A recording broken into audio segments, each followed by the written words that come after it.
Jeff. How are you? Hi, I'm good, Rachel. Nice to meet you.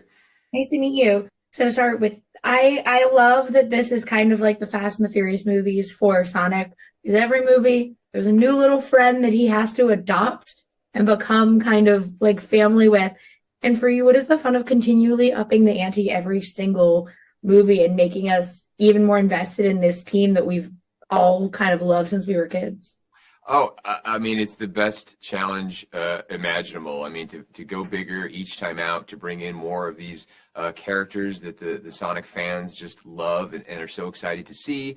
And yeah, and with those characters, bring new stories. I mean, Shadow, his story is so specific. It's something that the fans absolutely love.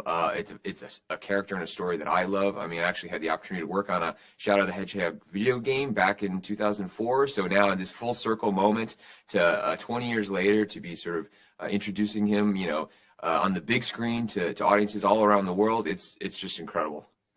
When the voice cast of these movies always just like continues to go up and up and up every single time.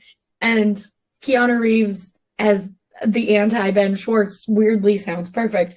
But when you are, introducing a character like Shadow, who is the opposite of everything we love about Sonic, but also, like you said, has a very like rich backstory, what was the biggest challenge of making sure that it was like that came to life and Shadow wasn't just like another villain that Sonic had to try and take down? Oh no, that's a great question. I mean, the biggest challenge is just running time, right? Like with all these characters and the cast growing and growing, and everyone is so compelling and has such great opportunities for stories. And with Shadow, that was really the biggest challenge, was how do we take a character with so much complexity and depth and is so interesting and could spend so much time with him. So really, we wanted to just be very efficient with the storytelling. I mean, the Shadow and Maria relationship is so important to his story, and so we wanted to just really honor that backstory, but also it had to fit in the sort of the bigger picture and the bigger story we were telling. So yeah, it was a little bit of a balancing act, but I think we really ended up in a great place, and I think fans are going to be really excited with it.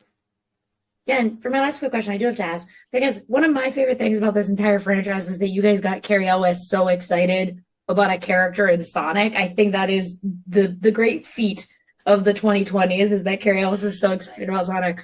But it then leads to all of these incredible actors very clearly loving this franchise as much as fans do. What for you has been the like craziest like actor who wanted to be a part of Sonic, like out of the gate? Jim Carrey. I mean, honestly, like every day coming to set and knowing that I was going to work with Jim Carrey. I mean, he is like an absolute idol of mine. I mean, I was in high school when Ace Ventura and The Mask and Dumb and Dumber and all of that. I mean, just those sort of iconic films, and just the idea that I would get to work with him not once, not twice, but three times. It's truly unbelievable, and I never take it for granted for a single moment. And this is the most fun we've had yet. So no, it's absolutely extraordinary. Well, thank you so much for trying with me. I love the Sonic movies, but I really love this one. I think it's so good. And so thank you so much. Awesome. Thank you so much. Appreciate the support. Yeah, thank you. Have a great one.